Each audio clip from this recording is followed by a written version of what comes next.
생명의 삶 지난 9월 23일에 묵상 일세에 나온 양형주 목사님의 정말 구원을 받았습니까? 내용의 에세이 글이 있습니다. 이 목사님께서는 구원받은 자에 대한 세 가지의 내용으로 참된 구원에 이르는 방법을 말씀하십니다. 우리가 믿는다고 하지만 그 믿음이 참된 믿음이 되기 위해서는 첫째 지식이 있어야 된다라는 거죠. 그 지식은 우리가 믿는 내용을 뜻하는 거죠. 무엇을 믿느냐라고 했을 때 예수님을 믿습니다. 예수님의 탄생하심, 예수님의 죽으심과 부활하심과 예수님에 관한 지식을 내가 믿는다라는 얘기예요. 두 번째는 그 지식을 의지적으로 수용하는 것, 그것을 동의다 그렇게 말합니다. 그러니까 지식으로 있는 그것을 내 것으로 받아들이는 것, 그것이 의지적인 결단, 다시 말하면 내가 믿겠습니다 라고 하는 나의 동의다 라는 거예요. 세 번째는 그렇게 지식을 받아들였고 그걸 동의했다면 그것을 신뢰하는 것 필요하다. 확신하고 받아들인 것, 저는 그것이 감정적인 동의 그렇게 표현을 해보았습니다. 세 가지가 있다는 거죠. 이성적인 지식, 그리고 의지적인 동의, 그리고 감정적인 신뢰, 이 세 가지가 온전히 있을 때 우리의 믿음이 합당한 믿음이 된다라는 얘기입니다. 양은식이라고 하는 분이 인생 곡선, 신앙의 곡선을 이렇게 설명을 했더라고요. 아브라함의 생애 속에서 신앙이 점프되는 기회가 있는가 하면 또 침체가 되는 시간이 있고 올라갔다 내려갔다 이런 어떤 인생을 반복했다는 거죠. 이게 아브라함의 생애였어요. 그럼 보시면 알지만 약간은 위로 올라갑니다. 그리고 내려가는 것도 조금만 내려갑니다. 아브라함만 그럴까요? 우리 인생 곡선이 그렇다는 거예요. 신앙 안에서 승리할 때가 있고 퇴보할 때가 있고 또 축복받을 때가 있고 그러지 못할 때가 있고 이런 인생의 곡선이 있다라는 얘기죠. 세 가지 말씀드렸던 지식과 동의와 신뢰 부분도 마찬가지입니다. 어떤 부분은 지식은 있는데 신뢰가 없을 수 있고 어떤 경우는 영접을 했는데 지식이 없는 경우가 있을 수 있어요. 세 가지 다 내 것으로 취하는 온전한 그런 신앙의 모습을 가져야 된다라는 얘기죠. 신앙의 인생 곡선도 잘 나갈 때도 있지만 못 나갈 때가 있다는 거죠. 그럴 때 거기에서 좌절하지 마시고 또다시 일으키시는 하나님을 우리가 믿는다는 거죠. 반면에 잘 나갈 때는 항상 잘 나가는 것이 아니다라는 것, 언젠가 또다시 추락할 수도 있기 때문에 늘 겸손해야 되고 늘 그럴 때를 준비하며 살라라는 얘기죠. 오늘 세 가지 인생 단계를 살펴보고자 합니다. 첫 번째는 과거에 속한 과거의 믿음이 있다라는 얘기죠. 물론 제가 표현한 거죠. 오늘 39절 같이 읽어볼까요? 우리는 뒤로 물러가 멸망할 자가 아니요. 아니요. 아멘. 뒤로 물러가면 멸망한다 이런 뜻인데요. 우리가 뒤로 물러갈 자가 아니다라는 얘기는 반대로 뒤로 물러갈 자도 있다 이런 뜻이잖아요. 우리가 그런 사람 돼서는 안 된다라는 취지지 뒤로 물러가는 사람은 없다 이런 의미 아니잖아요. 그러니까 신앙생활을 하다가 뒤로 물러가요.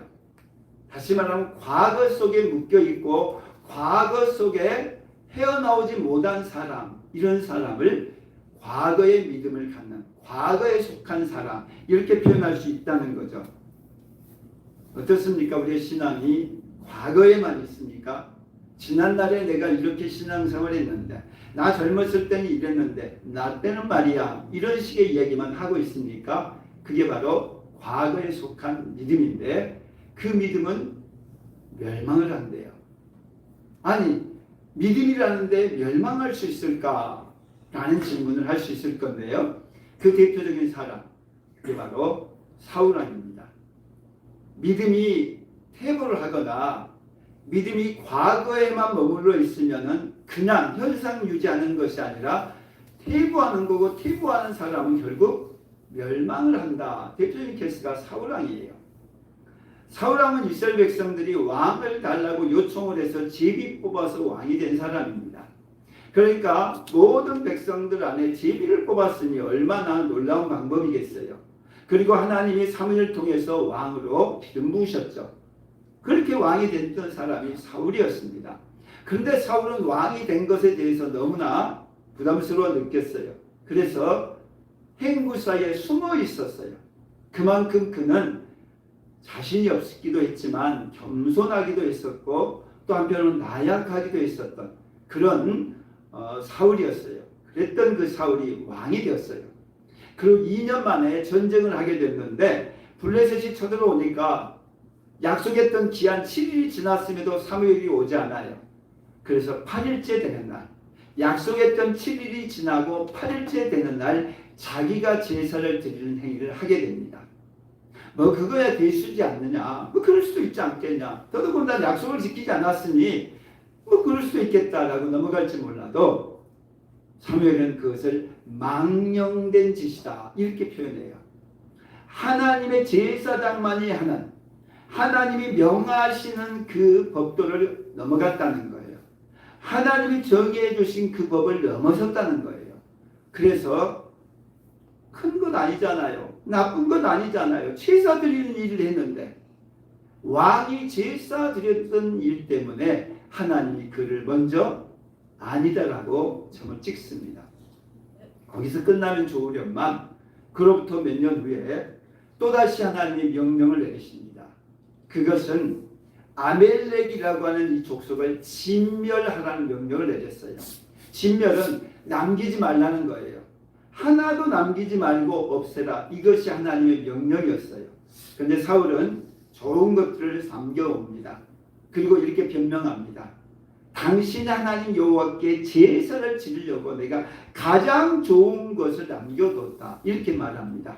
사실은 탐심 때문에, 욕심 때문에 그가 그걸 취하려고 가져온 것임에도 겉으로 얘기는 하나님을 제사하기 위한 명분이라고 거짓말로 하게 될 때 사무엘이 그렇게 말합니다.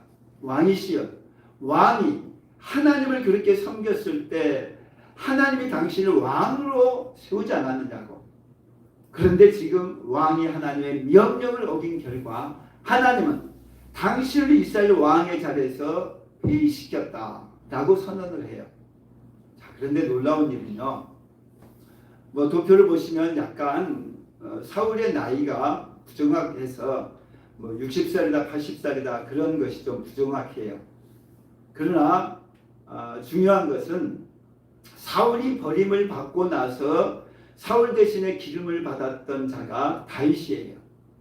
그리고 그 다윗의 나이이 아무리 많아도 15살 정도밖에 되지 않은 어린 청소년이었어요.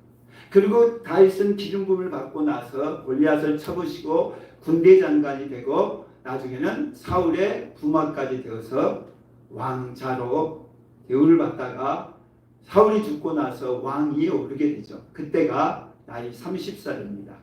자, 그러면 15살 정도에서 골리앗을 쳐서 이겼던 하나님의 왕으로 기름 부은 자가 다윗이에요. 그리고 30살에 왕위에 오르게 되었다라는 얘기예요. 그러면 하나님이 이 사울에게 기회를 최소한 15년 이상을 주셨다 이 뜻이에요. 이미 하나님은 두 번째 아멜렉의 진멸하는 명령을 어겼던 사울을 버렸다라고 말씀을 하셨어요.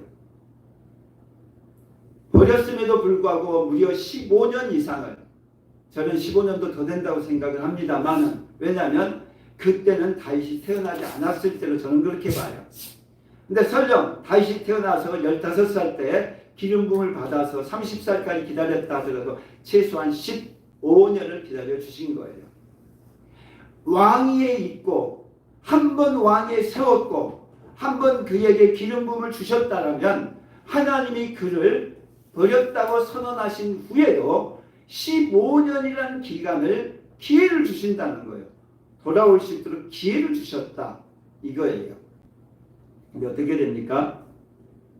사울은 결국 하나님을 저버리는 일을 하게 되고 나중에는 무당한테 가서 머리를 조아리고 신탁을 받으려고 하는 그러한 자가 되고 그 다음날 결국 전쟁터에서 죽게 됩니다. 우리는 이 사울이 과거의 믿음 속에 머물러 있는 자라고 말씀을 드렸어요. 왜 그러냐? 사울은 왕이 될 때 그가 왕이 되기 전에 그 순수했던 진실했던 그리고 겸손했던 그 신앙을 잊어버린 거예요. 그를 향해서 이렇게 말씀을 합니다. 사울의 죄는 사신 우상에게 절을 하는 것과 같고 죽어있는 우상에게 절을 하는 그 죄는 불신앙인과 똑같은 결과를 갖는다라는 뜻입니다. 그렇지 않겠어요? 우상한테 절한 사람이 누구예요? 불신자잖아요. 그러니까 믿지 않는 불신자들이 행했던 행위를 이 왕된 사울이 똑같이 했다는 거예요. 그러면 믿음을 가졌지만 과거 속에 머물러 있었고 퇴보하는 믿음을 가지고 있었고 뒤로 돌아간 믿음을 가지고 있었던 사울은 사신 우상, 불신자와 똑같이 취급되는 거고 불신자가 멸망하는 멸망의 길로 갔을 수밖에 없을 것입니다. 한마디로 지옥 같다는 거예요. 하나님의 선택된 믿음의 사람이었고 심지어 하나님이 세우신 왕이었음에도 불구하고 과거에만 머물러 있고 퇴보하는 믿음을 가지고 있었고 더 이상 앞을 향해서 나아가지 못했던 그 사울은 멸망의 길로 갈 수밖에 없었다라는 얘기입니다. 우리들의 믿음이 과거에만 머물러 있으면 안 된다는 거예요. 두 번째 믿음이 현재 믿음이겠죠. 자, 38절 읽어볼까요? 나의 의인은 믿음으로 말미암아 살리라. 한 번 더. 나의 의인은 믿음으로 말미암아 살리라. 아멘. 의인이 없어요. 천하에는 의롭다고 의인이라고 부를 수 있는 사람이 아무도 없습니다. 왜냐하면 아담 이후로 예수 그리스도를 제외한 모든 인간들은 죄인이에요. 죄를 단 하나라도 안 지은 인간이 없어요. 그래서 의인이 없어요. 근데 나의 의인이라고 표현했던 이 의인은 뭐예요? 의롭다고 인정받은 자예요. 그러니까 예수 그리스도를 믿으면 믿는 순간 의롭다고 인정을 받아요. 그 사람이 죄를 지었어요. 근데 재판관이 당신은 지금부터 무죄입니다라고 선언하면은 죄가 없어지는 거예요. 그 사람의 죄는 재판관이 선고하신과 동시에 무죄가 되는 거예요. 그걸 우리가 의롭다라고 선언을 하는 거예요. 여기서 나의 의인이 바로 그런 상태예요. 완전한 의인이 아니에요. 하지만 의롭다고 선언을 해주신 거예요. 예수를 믿는 순간, 우리가 예수님 앞에 나오는 순간, 내가 예수님을 영접하는 그 순간 나는 예수님으로 인하여 의로운 자라고 인정이 되었다라는 얘기예요. 그렇다면은 내가 의로운 자가 되었어요. 내가 예수님을 믿어서 구원하는 자가 되었다는 거예요. 그래서 오늘 죽어도 천국에 가게 된다는 거예요. 할렐루야. 아멘. 믿습니다. 아멘. 믿는 거예요. 보이지 않았지만 믿는 거예요. 성경에서 말하고 있으니까. 그래서 오늘 죽어도 난 천국 갈 거다라고 믿는 거예요. 그게 바로 의인이에요. 의롭게 된 자예요. 자, 그런데 거기서만 머물러 있으면 안 된다는 거예요. 그건 과거 어느 시점에 일어난 거예요. 내가 교회를 처음 나왔든지 그때 교회 나가서 성탄절에 빵 한 번 얻어먹어서 들었던 것이든지 평생 교회를 섬겼던 것이든지 어느 순간에 내가 예수님을 믿었고 믿음으로 말미암아 내가 의롭게 되어졌던 순간이 있었어요. 과거예요. 과거. 현재는 믿음으로 사는 거예요. 살아야 돼요. 지금 믿음이 있어야 된다는 거예요. 지금 여기서의 믿음이 있어야지 그 믿음이 살아있는 믿음이고 진짜 믿음이에요. 과거 믿었던 믿음, 과거에서 만났던 하나님, 과거에서 체험했던 체험으로 끝나면 안 된다는 거예요. 그 하나님이 지금도 내 하나님이고 지금도 여전히 내가 예수를 믿는 믿음 속에 있어야 된다라는 얘기죠. 그 대표적인 사람이 다윗이에요. 다윗. 사울이 이제 폐위되어 있잖아요. 그 하나님 다윗을 세우셨어요. 다윗을 세운 것은 세 번의 기름 부음을 통해서 되어져요. 첫 번째는 사무엘이 찾아와서 기름을 붓습니다. 아직 뭐 12살 내지 15살밖에 안 된 이 꼬맹이한테 기름을 붓고 장차 왕이 될 것에 대한 신탁을 예언하신 거죠. 그리고 나서 이 사울왕의 부마가 되어서 이 사위가 되어가지고 살다가 사울왕으로 쫓김을 당하죠. 피신합니다. 결국 사울왕이 죽임을 당해요. 죽게 된 이 사울왕을 통해서 그가 왕이 오를 때가 30세였어요. 헤브론이라고 하는 유다 지파의 왕이 됩니다. 두 번째 기름 부음을 유다 지파만으로 기름 부음을 받습니다. 그로부터 7년의 세월이 지나서 사울의 잔당들이 완전히 제거되고 사울 왕가가 완전히 파멸되면서 비로소 이스라엘 전역의 왕이 되어집니다. 그게 37세 때의 일이었어요. 자, 왕이 되었던 이 사울은 다윗은 승승장구합니다. 하나님 가는 데마다 전쟁에 승리하게 하시고요. 그는 하나님을 너무나 열심히 섬겨서 성전도 세우고 하나님을 축복하시는 내 마음에 합한 자라고 하는 칭찬을 받습니다. 누가요? 다윗이요. 그런데 오늘 사무엘하 12장 9절은 뭐라고 나와요? 어찌하여 네가 여호와의 말씀을 업신여기고 나보기에 악을 행하였느냐.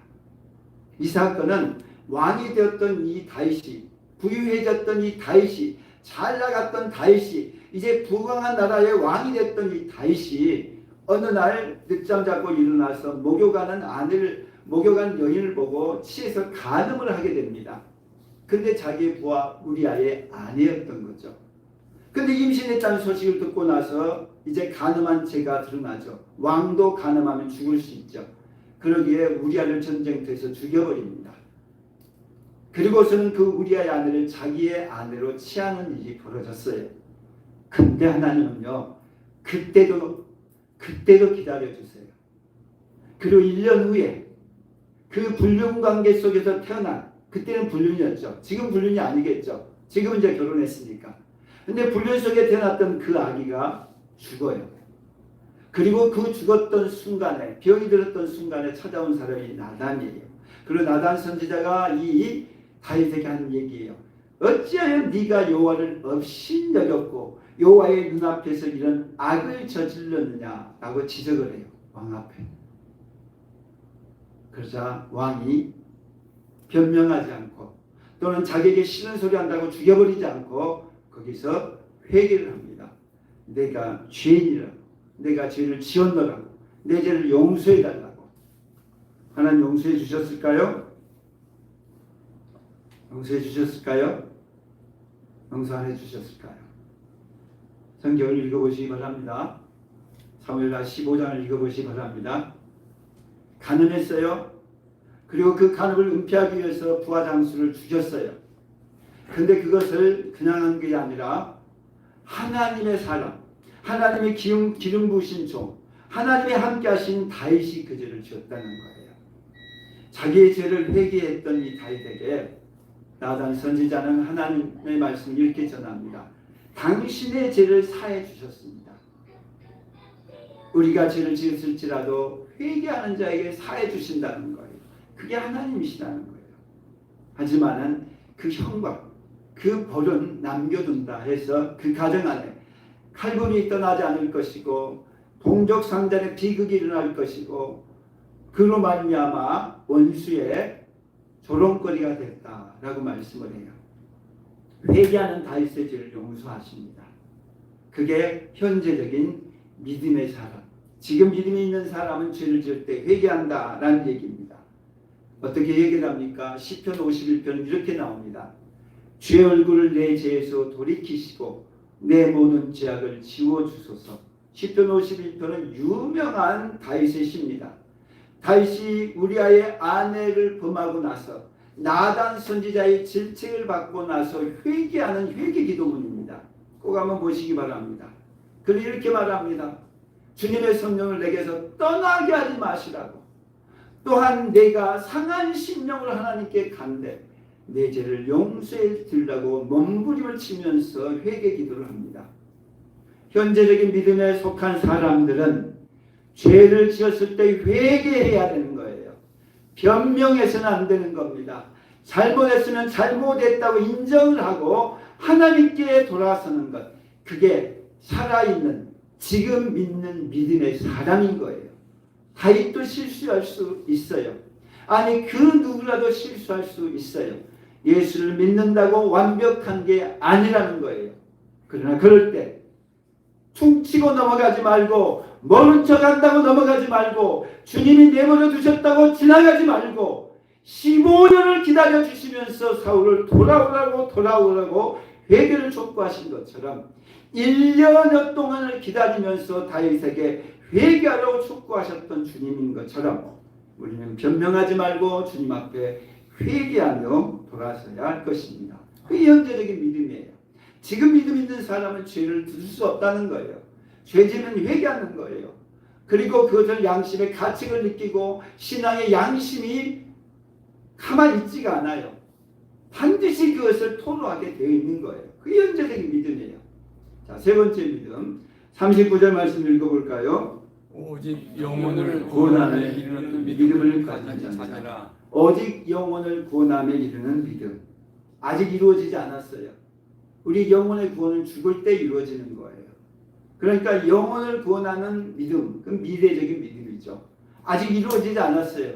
그러나 장차 이루어질 걸 믿는 믿음인 거죠.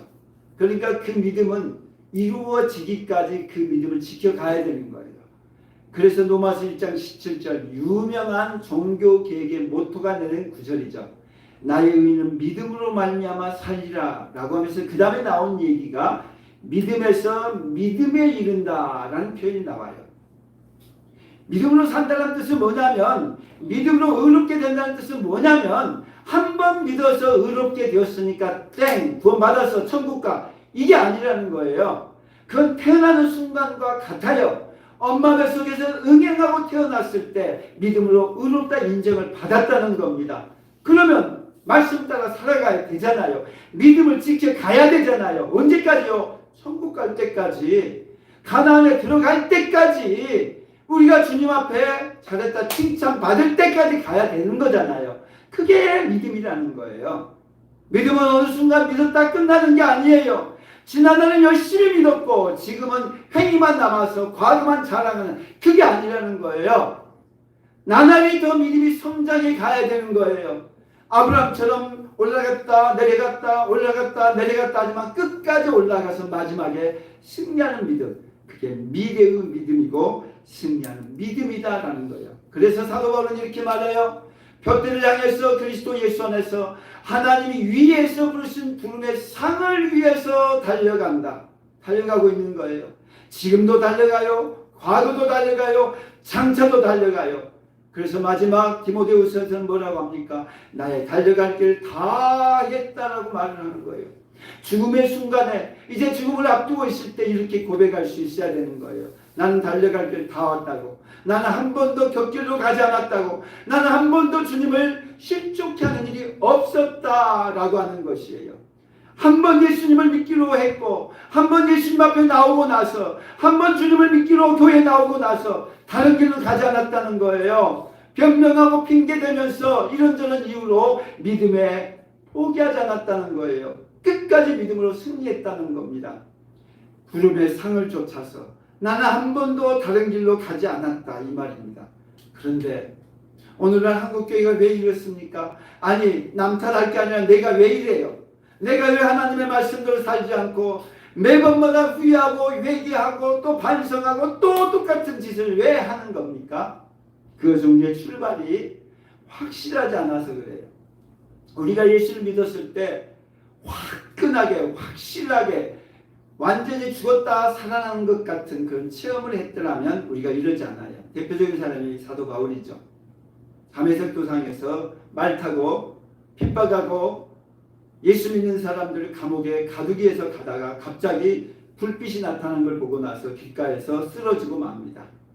그렇게 해서 예수를 믿은 사도 바울이 예수를 믿고 나서 한 번도 다른 길로 가지 않습니다. 끝까지 하나님 믿다가 달려갈 길 다 가다가 하나님께 가는 거죠. 그도 마찬가지입니다. 3년 동안 예수를 따라다녔지만 그는 결국 예수님을 3번씩이나 부인하고 말았습니다.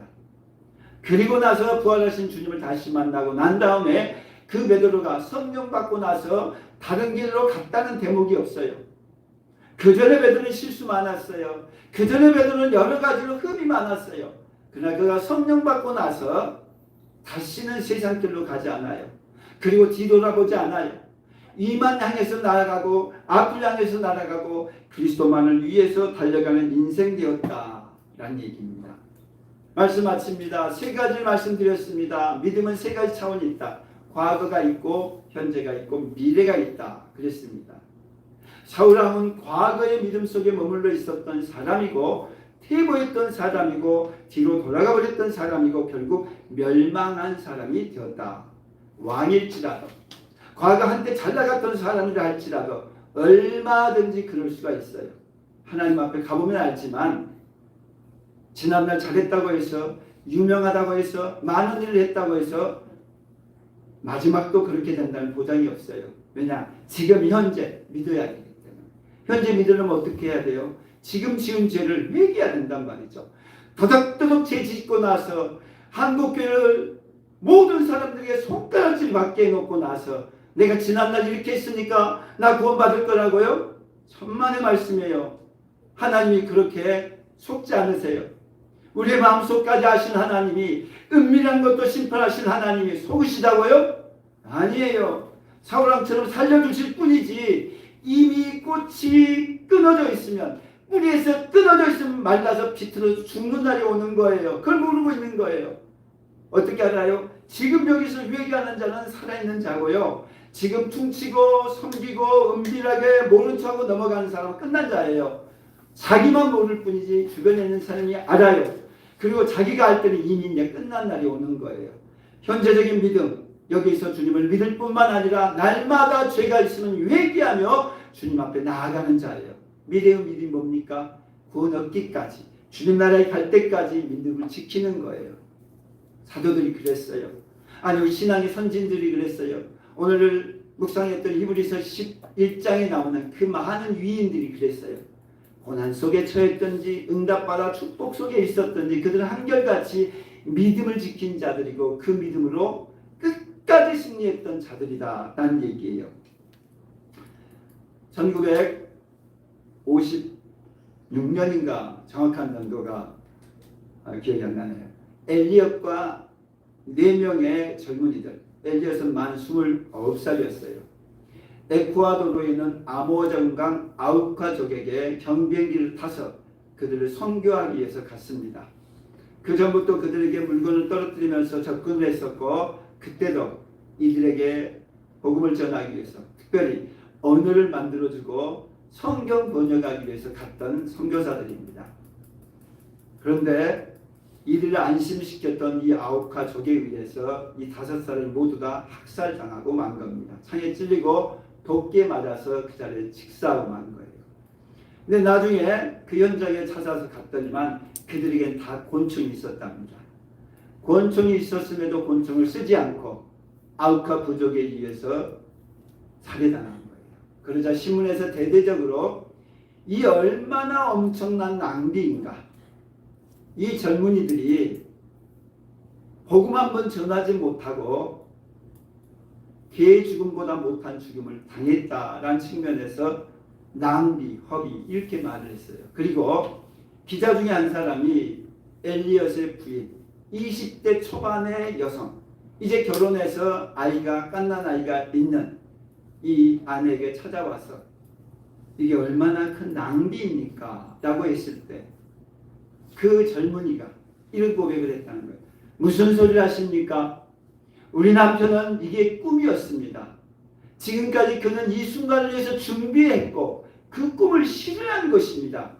다시는 낭비란 말을 하지 마십시오 라는 고백을 했다고 합니다. 그리고 그가 휘튼 대학이라고 하는 곳을 다녔는데 기숙사를 정리하다 보니까 10년 전 만 29살 때 순교를 했는데 19살 때 쓴 일기장에 이런 글이 발견되더랍니다. 유명한 얘기죠.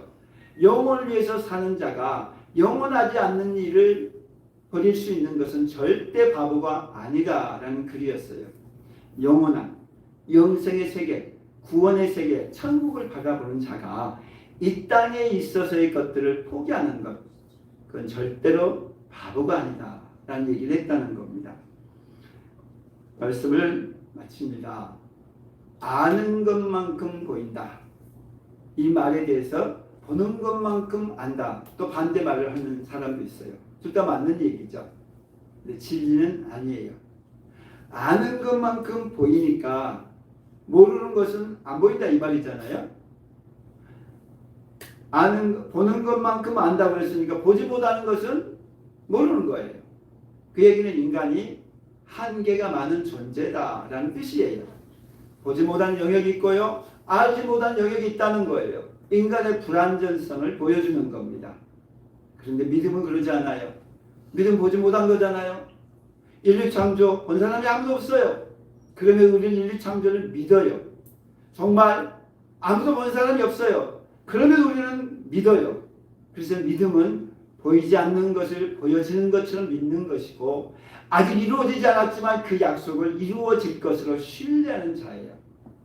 우리 모두 다 믿음으로 시작을 했어요. 그러면 포기하지 마시고 지금 있는 믿음을 끝까지 가지고 가셔야 돼요. 끝까지 가지고 가는 자가 승리하는 자고 구원 얻는 자예요. 지금 여기서의 말을 못해요. 과거 더더욱 말할 필요가 없는 거예요. 지금 여기서 보여줘야 되고 장차 우리가 죽음 앞에서 믿음을 보여주셔야 돼요.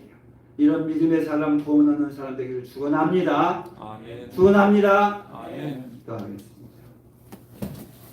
죄송합니다.